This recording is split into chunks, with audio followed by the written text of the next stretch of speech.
Hello தமிழா, mutual funds சரியானதா? இந்த கேள்விக்கு நீங்கள் ஆன்சர் சொல்லணும் அப்படின்னா கண்டிப்பாக உங்களுக்கு மியூச்சுவல் ஃபண்ட்ஸ்னு என்னென்னு தெரிஞ்சிடணும். ஒருவேளை உங்களுக்கு மியூச்சுவல் ஃபண்ட்ஸ்னு என்னென்னு தெரியல அப்படின்னா கண்டிப்பாக இந்த வீடியோ பார்த்து முடிக்கும்போது உங்களுக்கு ஈஸியாக புரியும். என் பேர் கார்த்திக். வெல்கம் டு இன்வெஸ்ட் தமிழா.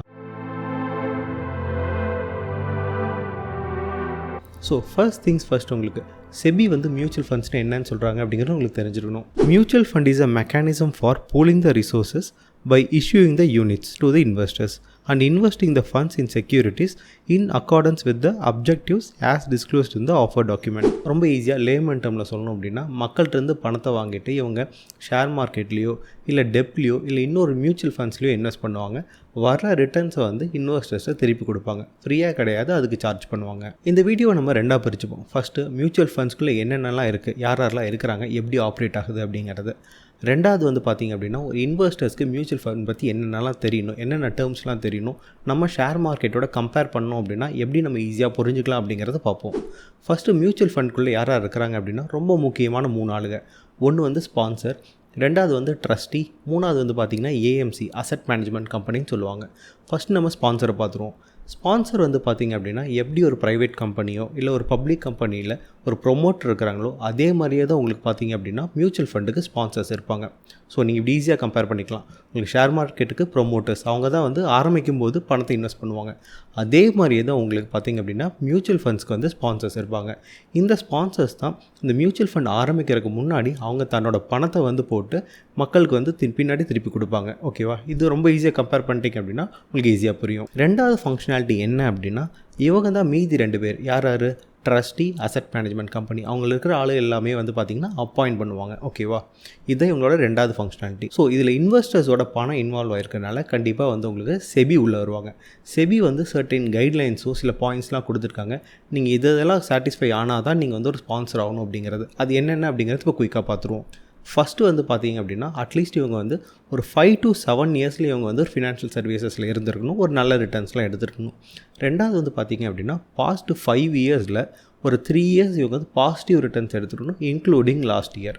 மூணாவதாக எந்த ஒரு இல்லீகல் ஆக்டிவிட்டிலையோ இல்லை எந்த ஒரு இல்லீகல் டிரான்சாக்ஷன்ஸ்லையோ மணி லாண்ட்ரிங்லையோ எதுலேயுமே இவங்க இன்வால்வ் ஆகிருக்கக்கூடாது. ஸோ இதுதான் பேசிக் க்ரைட்டீரியா ஒரு ஸ்பான்சராக இருக்குது.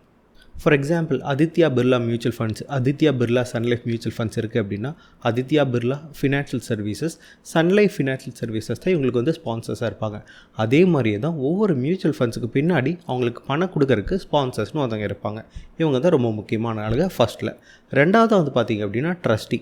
இவங்க ட்ரஸ்டி நம்ம ஷேர் மார்க்கெட்டில் யாரோட கம்பேர் பண்ணலாம் அப்படின்னா செபியோட கம்பேர் பண்ணலாம். எப்படி செபி ஷேர் மார்க்கெட்டில் இருக்க இன்வெஸ்டர்ஸ் ப்ரொடெக்ட் பண்ணுறாங்களோ, எந்த ஒரு இல்லீகல் டிரான்சாக்ஷன்ஸ்லையோ இல்லை ஒரு கம்பெனி உள்ளே வரும்போது சர்டின் கைட்லைன்ஸ் வச்சுருக்காங்களோ அதே மாதிரியே தான் பார்த்திங்க அப்படின்னா ட்ரஸ்டி உங்களுக்கு மியூச்சுவல் ஃபண்ட்ஸ்க்கு இருப்பாங்க. இந்த ட்ரஸ்டி நம்ம மியூச்சுவல் ஃபண்ட்ஸில் இன்வெஸ்ட் பண்ணுறவங்க இருக்க எல்லாத்தையும் பணத்தையும் ப்ரொடெக்ட் பண்ணுறதுக்காக மட்டும்தான் இவங்க இருக்கிறாங்க. ஸோ இவங்க என்ன பண்ணுவாங்க அப்படின்னா, அசெட் மேனேஜ்மெண்ட் கம்பெனி தான் ஷேர்ஸ்லாம் வாங்குவாங்க. கரெக்டாக அவங்க வாங்கும்போது ஒவ்வொரு டிரான்சாக்ஷனும் இவங்ககிட்ட அப்ரூவல் வாங்கணும், ரீசன்ஸ்லாம் கொடுக்கணும். இவங்க அப்ரூவ் பண்ணால் மட்டும்தான் இவங்க ஒரு புது மியூச்சுவல் ஃபண்டோ இல்லை ஏதாவது டிரான்சாக்ஷன் பண்ணணும் அப்படின்னா கூட இவங்ககிட்ட அப்ரூவல் கண்டிப்பாக வாங்கணும். ரெண்டாவதாக அசெட் மேனேஜ்மெண்ட் கம்பெனியில் சில கீ ஆஃபீஸர்ஸ்லாம் இருக்கிறாங்க. ஓகேவா? For example, chief executive officer, chief investment officer, fund manager. ஒவ்வொரு மியூச்சுவல் ஃபண்ட்ஸ்க்கும் ஒரு ஃபண்ட் மேனேஜர்ஸ் இருப்பாங்க. அவங்களுக்கு கீழே அனலிஸ்ட்லாம் இருப்பாங்க. எல்லாத்தையுமே அப்பாயிண்ட் பண்ணுறதுல கண்டிப்பாக ட்ரஸ்டி உள்ளே வருவாங்க. அது மட்டும் இல்லாமல் இந்த ஸ்பான்சர்ஸ் தான் உங்களுக்கு ட்ரஸ்டி இன்வால்வ் வரனால கான்ஃப்ளிக்ட் ஆஃப் இன்ட்ரெஸ்ட் கண்டிப்பாக வரக்கூடாது. அது 3ல் 2 பங்கு, 2/3 ஆஃப் த ட்ரஸ்டி அப்பாயிண்ட் பண்ணும்போது கண்டிப்பாக இவங்க ஸ்பான்சர்ஸோட லிங்காக இருக்கக்கூடாது. ஓகேவா? இண்டிபெண்ட்டாக இருக்கணும். இது எதுக்காக அப்படின்னா, எந்த ஒரு ஃபேவரட்டிசம் இல்லை ஏதாவது இல்லீகல் டிரான்சாக்ஷன் பண்ணக்கூடாது அப்படிங்கிற முக்கியமான காரணத்தினால தான் இந்த இண்டிபெண்ட் இருக்கணும். இது எல்லாமே மானிட்டர் பண்ணுறது பார்த்திங்க அப்படின்னா செபி தான் மானிட்டர் பண்ணுவாங்க. மூணாவதாக இருக்கிற முக்கியமான ஆளுங்க அசெட் மேனேஜ்மெண்ட் கம்பெனி. இந்த இடத்துல முக்கியமான வேர்டு கம்பெனி. கரெக்டாக? Asset management company. அதனால இவங்க ஆரம்பிக்கும் போது கம்பெனிஸ் ஆக்ட் 1956 இந்திய சட்டப்படி கீழே இவங்க ரெஜிஸ்டர் ஆகிட்டு அதுக்கப்புறம் தான் இவங்க ஆரம்பிக்க முடியும். இதில் முக்கியமான கீ ஆஃபீஸர்ஸ் நான் ஆல்ரெடி சொன்ன மாதிரி CIO, chief investment officers, chief executive officers, analyst இருப்பாங்க. அனலிஸ்ட்டுக்கு அப்புறம் ஃபண்ட் மேனேஜர்ஸ் இருப்பாங்க. இந்த ஃபண்ட் மேனேஜர் 2-3 ஃபண்ட்ஸ் ஹேண்டில் பண்ணலாம், இல்லை அவங்க தனியாக ஃபண்ட்ஸ் கூட ஹேண்டில் பண்ணலாம். ஸோ இவங்க தான் பார்த்திங்க அப்படின்னா டே டு டே ஆக்டிவிட்டி, ஒரு ஷேர் வாங்குறதா இல்லை டெப்ட் வாங்குறதா விற்கிறதா எல்லாமே இவங்க தான் பண்ணுவாங்க. இவங்க தான் எல்லா டெசிஷன் எடுப்பாங்க. இவங்களுக்கு கீழே தான் அனலிஸ்ட் இருப்பாங்க. அவங்க தான் ஃபினான்ஷியல் அனாலிசிஸ் எல்லாமே பண்ணிவிட்டு ஃபண்ட் மேனேஜர் கிட்ட சொல்லுவாங்க. இந்த 3 முக்கியமான ஆளுகளை தவிர சின்ன சின்ன ஆளுகளாக இருப்பாங்க. ஃபஸ்ட்டு பார்த்திங்க அப்படின்னா கஸ்டோடியன். இந்த கஸ்டோடியன் தான் நம்ம வாங்குகிற ஷேர்ஸ், மியூச்சுவல் ஃபண்ட்ஸ் வாங்குகிற ஷேர்ஸ் எல்லாமே பாதுகாத்து டிமேட்டில் வைப்பாங்க. ப்ரீவியஸாக வந்து பார்த்தீங்க அப்படின்னா டிமேட் இருக்காது, ஆக்சுவல் ஷேர்ஸ் இருக்கும். இப்போ வந்து பார்த்தீங்க அப்படின்னா எல்லாமே உங்களுக்கு வந்து டிமெட்டீரியலைஸ் ஆயிடுச்சு. எல்லாமே கஸ்டோடியன்ஸ் தான் வந்து சேவ் பண்ணி வச்சுருப்பாங்க. ரெண்டாவது பார்த்தீங்க அப்படின்னா ரெஜிஸ்ட்ரார் அண்ட் ட்ரான்ஸ்ஃபர் ஏஜென்ட்ஸ், ஆர்டிஏன்னு சொல்லுவாங்க.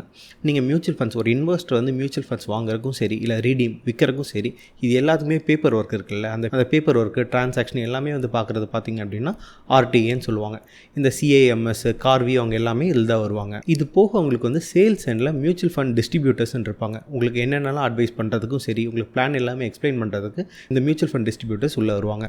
உங்களுக்கு ஒருவேளை எல்ஐசி மியூச்சுவல் ஃபண்ட் வாங்கணும் அப்படின்னா மியூச்சுவல் ஃபண்ட் டிஸ்ட்ரிபியூட்டர் ஒருத்தங்க இருக்காங்க. நான் டிஸ்கிரிப்ஷனில் லிங்க்கும் கான்டாக்ட்டும் கொடுக்குறேன், அவரை கான்டாக்ட் பண்ணுங்கள். எல்ஐசிஎம்எஃப்க்கு உங்களுக்கு கண்டிப்பாக கைட் பண்ணுவார். ஸோ இது எல்லாத்தையுமே எக்ஸ்பிளைன் பண்ணுற மாதிரி ஒரு நான் பிளாக் டயக்ராம் காட்டுறேன். இதை பார்த்துங்க, ஸ்க்ரீன்ஷாட் எடுத்து வச்சுங்க, கண்டிப்பாக உங்களுக்கு யூஸ்ஃபுல்லாக புரியும். நான் ஆல்ரெடி சொன்ன மாதிரி இந்த பேசிக் ஐடியா உங்களுக்கு இருந்தாவே போதும். உங்களுக்கு மியூச்சுவல் ஃபண்ட்ஸ்குள்ளே என்னென்னலாம் நடக்குது அப்படிங்களுக்கு உங்களுக்கு ஈஸியாக புரியும். நாளைக்கு நியூஸ் படிக்கும்போது உங்களுக்கு ஈஸியாக அண்டர்ஸ்டாண்ட் பண்ணிப்பீங்க. இப்போ second part of the video, இது நம்மளுக்கு ரொம்ப முக்கியம். ஒரு இன்வெஸ்டர்ஸ்க்கு மியூச்சுவல் ஃபண்ட்ஸ் பற்றி என்னென்னலாம் தெரியணும், என்னென்ன டேர்ம்ஸ்லாம் தெரியணும், எப்படி நம்ம வந்து ஷேர் மார்க்கெட்டோட கம்பேர் பண்ணலாம் அப்படிங்கிறத இப்போ பார்ப்போம். இது நான் ஒரு டேபிள் மாதிரி ப்ரிப்பேர் பண்ணியிருக்கேன். இது பார்த்தீங்க அப்படின்னாவே உங்களுக்கு வந்து ஈஸியாக புரியும். ஃபஸ்ட்டு வந்து ஓனர்ஷிப். ஃபார் எக்ஸாம்பிள் நீங்கள் ஒரு பென் வச்சுருக்கீங்க அப்படின்னா ஒரு பென் உங்கள்கிட்ட இருக்குன்னு சொல்லுவீங்க, கரெக்டாக. அதே மாதிரியே ஷேர் மார்க்கெட்டில் ஒரு பங்கு வாங்குறீங்க அப்படின்னா ஒரு ஷேர் நீங்கள் ஒரு கம்பெனிலேருந்து வாங்குறீங்கன்னு சொல்லுவீங்க. பட் மியூச்சுவல் ஃபண்ட்ஸில் வந்து பார்த்தீங்க அப்படின்னா நம்மளால் ஒரு ஷேர்னு சொல்ல முடியாது. ஏன் அப்படின்னா மியூச்சுவல் ஃபண்ட்ஸ் வந்து நிறைய கம்பெனிலேருந்து நிறையா ஷேர்ஸ் வாங்குவாங்க. அப்போ வந்து மிங்கிள் ஆயிடும். அப்போ வந்து ஒன் ஷேர்னு நம்மளால் பர்டிகுலராக சொல்ல முடியாது. இந்த காரணத்தினால ஓனர்ஷிப்பை வந்து ஒன் யூனிட் அப்படின்னு சொல்லுவீங்க. அப்போ ஒரு யூனிட் அப்படின்னா அந்த யூனிட்டில் நிறைய கம்பெனிஸோட நிறையா ஷேர்ஸ் இருக்கலாம். ஃபார் எக்ஸாம்பிள் ஒரு யூனிட்டில் ஏ கம்பெனிலேருந்து ஒன் ஷேர், பி கம்பெனிலேருந்து 2 ஷேர், அந்த மாதிரி மிக்ஸ் ஆகி கூட இருக்கலாம். ரெண்டாவது ப்ரைஸ். நீங்கள் வந்து ஷேர் மார்க்கெட்டில் ஷேர் ப்ரைஸ் என்னன்னு சொல்லுவோம்னா மார்க்கெட் ப்ரைஸ், கரெக்டாக. இப்போ வந்து ஷேர் மார்க்கெட்டில் போய்ட்டு இந்த கரண்ட் மார்க்கெட் ப்ரைஸ் என்ன இருக்குது அப்படிங்கிறத பார்த்து நீங்கள் வாங்குவீங்க. பட் மியூச்சுவல் ஃபண்ட்ஸில் நீங்கள் என்ன சொல்லுவீங்க அப்படின்னா நெட் அசெட் வேல்யூ அப்படின்னு சொல்லுவீங்க, கரெக்டாக. நான் ஆல்ரெடி சொன்ன ரீசன் தான், நம்மளால் ஒரு கம்பெனியோட ஒரு ஷேர் பார்க்க முடியாது. இப்போ மியூச்சுவல் ஃபண்டில் என்ன பண்ணுவாங்க அப்படின்னா வாங்கின எல்லா ஷேர்ஸ், ஃபார் எக்ஸாம்பிள் ஏலேருந்து கம்பெனிலேருந்து ஒரு 20 ஷேர்ஸ் வாங்கியிருக்காங்க, பிலேருந்து ஒரு 30 வாங்கியிருக்காங்க. அதோட டோட்டல் ப்ரைஸ் ஆட் பண்ணிவிட்டு நம்ம வந்து என்ன பண்ணுவாங்க அப்படின்னா நம்பர் ஆஃப் யூனிட்ஸ் வந்து இன்வெஸ்டர்ஸ்க்கு எவ்வளோ இருக்கோ அதனால் டிவைட் பண்ணிடுவாங்க, ஓகேவா. அப்போ ஒரு யூனிட், ஓகே, ஒரு யூனிட்டுக்கு எவ்வளோ நெட் அசெட் இருக்குது அப்படிங்கிறது சொல்கிறது தான் நெட் அசெட் வேல்யூ. ஸோ இந்த நெட் அசெட் வேல்யூவோட ஃபார்முலா இப்போ உங்களுக்கு நான் கொடுக்குறேன், இது இங்கே பாருங்கள். உங்களுக்கு ஷேர் மார்க்கெட்டில் ஷேர் ப்ரைஸ் வந்து பார்த்திங்க அப்படின்னா எவ்ரி செகண்ட் உங்களுக்கு மாறிட்டே இருக்கும், கரெக்டாக. நீங்களும் வாங்குவீங்க, நானும் வாங்குவேன். அப்போ வந்து கரெக்டாக என்னென்ன ட்ரான்சாக்ஷன்ஸ்லாம் போயிட்டுருக்கோ அதுக்கேற்ற மாதிரி ஷேர் ப்ரைஸ் வந்து மாறிட்டே இருக்கும். பட் உங்களுக்கு மியூச்சுவல் ஃபண்டில் அப்படி கிடையாது. உங்களுக்கு அடிக்கடி மாறிட்டே இருக்காது ஒரு நாளைக்கு. அப்போ ஒரு நாளைக்கு எண்ட் ஆஃப் த டேயில் க்ளோசிங் ப்ரைஸ் எவ்வளோ இருக்கோ அதை வச்சு தான் உங்களுக்கு வந்து என்ஏவி கால்குலேட் பண்ணுவாங்க. அடுத்த ரொம்ப முக்கியமான ஒரு டேர்ம் டிவிடெண்ட்ஸ். இப்போது ஷேர் மார்க்கெட்டில் ஒரு கம்பெனி டிவிடெண்ட்ஸ் கொடுக்குது அப்படிங்கிறதும் மியூச்சுவல் ஃபண்டில் ஒரு மியூச்சுவல் ஃபண்ட் டிவிடெண்ட்ஸ் கொடுக்குது அப்படிங்கிறதும் டோட்டலாக டிஃப்ரெண்ட், ஓகேவா. நீங்கள் நம்ம கன்ஃபியூஸ் பண்ணிக்கக்கூடாது. இப்போது ஷேர் மார்க்கெட்டில் ஒரு கம்பெனி டிவிடெண்ட்ஸ் கொடுக்குது அப்படின்னா அவங்க என்ன பண்ணுவாங்க, ஒரு கம்பெனியோட ப்ராஃபிட் எடுத்து அது மக்களுக்கு வந்து டிவைட் பண்ணி ஒவ்வொரு ஷேருக்கு இவ்வளோ டிவிடெண்ட்ஸ் அப்படின்னு சொல்லுவாங்க. நம்ம என்ன சொல்லுவோம், டிவிடெண்ட் பே அவுட் ரேஷியோ இல்லை டிவிடெண்ட் ரீல்னு சொல்லுவோம். பட் உங்களுக்கு மியூச்சுவல் ஃபண்டில் கம்பெனிலேருந்து வர டிவிடெண்ட்ஸ் வந்து உங்களுக்கு டேரெக்டாக கொடுக்க மாட்டாங்க. இவங்க வந்து அந்த கம்பெனியோட டோட்டல் அமௌண்ட் கையில் வச்சுருப்பாங்களே காசு, அதிலிருந்தே திருப்பி கொடுப்பாங்க. அதனால தான் உங்களுக்கு வந்து கொடுக்கும்போது உங்களுக்கு நெட் அசெட் வேல்யூ கண்டிப்பாக குறையும், கரெக்டாக. ஸோ இது ரெண்டு தான் உங்களுக்கு கீ டிஃப்ரென்ஸ், கண்டிப்பாக ஞாபகம் வச்சுக்கணும். நீங்கள் சில மியூச்சுவல் ஃபண்ட்ஸில் வந்து உங்களுக்கு டிவிடெண்ட்ஸ் கொடுப்பாங்க, சில மியூச்சுவல் ஃபண்ட்ஸ்னு கொடுக்க மாட்டாங்க. அதுக்கு என்ன சொல்லுவோம் அப்படின்னா growth plan, dividends plan. Dividends பிளான்னா உங்களுக்கு வந்து அவங்களோட பணத்துலேருந்து கொடுப்பாங்க, அப்போ வேறு எந்த ஷேர்ஸும் வாங்க மாட்டாங்க. க்ரோத் பிளான் அப்படின்னா டிவிடெண்ட்ஸ் மாதிரி உங்களுக்கு இயர்லியோ இந்த மாதிரி எதுவுமே கொடுக்க மாட்டாங்க. அவங்க வர ப்ராஃபிட்டை வச்சு இன்னொரு ஷேர் வாங்கிட்டு க்ரோத்துக்காக பார்ப்பாங்க. அதனால தான் இந்த 2 டிஃப்ரென்ஸ் இருக்குது.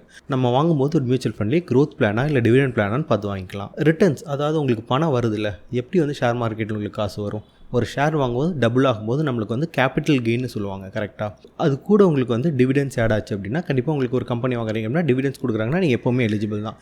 இது ரெண்டையும் சேர்த்து தான் நம்ம வந்து ரிட்டர்ன்ஸ் கால்குலேட் பண்ணுவோம். அதுக்கூட நம்ம டேக்ஸ் எவ்வளோ வந்து கொடுக்குறோம் அப்படிங்கிறதையும் நம்ம கால்குலேட் பண்ணிக்கணும்.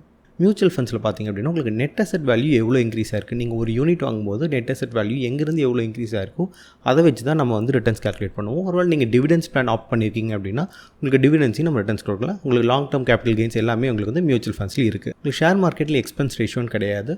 பட் மியூச்சுவல் ஃபண்ட்ஸில் வந்து பார்த்திங்க அப்படின்னா உங்களுக்கு அசெட் மேனேஜ்மெண்ட் கம்பெனி உங்களுக்காக இன்வெஸ்ட் பண்ணுறதுனால உங்களுக்கு வந்து சில சார்ஜஸ் பண்ணுவாங்க. அது உங்களுக்கு எக்ஸ்பென்ஸ் ரேஷியோவில் உள்ளே வந்துடும். இது போக நீங்கள் என்னென்னலாம் தெரிஞ்சுக்கணும் அப்படின்னா உங்களுக்கு வந்து direct plan and indirect plan இருக்குது. நீங்கள் ஒருவேளை டிஸ்ட்ரிபியூட்டர்ஸ் மூலிமா போனீங்க அப்படின்னா உங்களுக்கு வந்து இன்டைரக்ட் பிளான். நீங்களே டேரெக்டாக இன்வெஸ்ட் பண்ணுறீங்க, நீங்களே ஆன்லைனில் அக்கௌண்ட் ஓப்பன் பண்ணிட்டு நீங்கள் போகிறீங்க அப்படின்னா உங்களுக்கு வந்து டேரெக்ட் பிளான். உங்களுக்கு சுத்தமாக எதுவுமே ஐடியாவே இல்லை, என்னென்ன மியூச்சுவல் ஃபண்ட்ஸ்லாம் உங்களுக்கு ஐடியா இல்லை அப்படின்னா நீங்கள் தாராளமாக டிஸ்ட்ரிபியூட்டர்ஸ் கிட்ட போகலாம். இல்லை தெரியும் உங்களுக்கு பேசிக் ஐடியா இருக்குது அப்படிங்கிறதுனா நீங்கள் வந்து டேரெக்ட் பிளானுக்கு போகலாம். இன்வெஸ்டர்ஸ் கிட்ட ஷார்ட் டேர்ம் மைண்ட் செட் வந்து மியூச்சுவல் ஃபண்ட்ஸில் இருக்கக்கூடாது, லாங் டேர்ம் இருக்கணும் அப்படிங்கிறதுனால என்ன பண்ணுவாங்க அப்படின்னா குறிப்பிட்ட காலத்துக்குள்ள ஒரு 6 மந்த்ஸ்லையோ 1 இயர்லையோ நீங்கள் வாங்கினதுக்கப்புறம் ரீடீம், அதாவது விற்கிறீங்க அப்படின்னா எக்ஸிட் லோனு உங்களுக்கு ஃபைன் மாதிரி பிடிப்பாங்க. இது எதுக்காக நான் சொன்னேன் அப்படின்னா, ஃபார் எக்ஸாம்பிள் நீங்கள் ஒரு வேளை 1 இயர்க்கு அப்புறம் நீங்கள் விற்கிறீங்க அப்படின்னா இந்த எக்ஸிட் லோட் கிடையாது. இதுக்கு முக்கியமான காரணமே ஒருவேளை உங்களுக்கு மார்க்கெட் டவுன் ஆகுதோ இல்லை உங்களுக்கு வந்து ஷார்ட் டேர்முக்காக நீங்கள் யூஸ் பண்ணுறீங்க அப்படின்னா இதெல்லாம் அவாய்ட் பண்ணுறதுக்காக தான் மியூச்சுவல் ஃபண்ட்ஸ் இந்த எக்ஸிட் லோட் வச்சுருக்காங்க. இதே மாதிரி என்ட்ரி லோட் அப்படின்லாம் இருக்குது. சில மியூச்சுவல் ஃபண்ட்ஸ்லாம் வந்து பார்த்திங்க அப்படின்னா நோ லோட் மியூச்சுவல் ஃபண்ட்ஸ், அதாவது என்ட்ரி லோடும் கிடையாது, எக்ஸிட் லோடும் கிடையாது. இது எல்லாமே இல்லாமல் கூட உங்களுக்கு வந்து மியூச்சுவல் ஃபண்ட்ஸ் கொடுப்பாங்க. பட் அவங்க வேறு அவங்க சார்ஜை வந்து இன்க்ரீஸ் பண்ணிப்பாங்க. இது எல்லாம் போக மார்க்கெட்டில் நிறைய டைப்ஸ் ஆஃப் மியூச்சுவல் ஃபண்ட்ஸ் இருக்குது. டெப்ட் இருக்குது, பேலன்ஸ்ட் இருக்குது, ஈக்விட்டி இருக்குது. இதுக்கேற்ற மாதிரி அவங்களுக்கு வந்து ரிஸ்க்கும் இருக்குது. பட் உங்களுக்கு எது மியூச்சுவல் ஃபண்ட்ஸ் தேவை, என்னென்ன டைப்ஸ் இருக்குது அப்படிங்கிறத டீட்டெயில்டாக நெக்ஸ்ட் வீடியோவில் பார்ப்போம். டில் தென் ஹாப்பி இன்வெஸ்டிங்.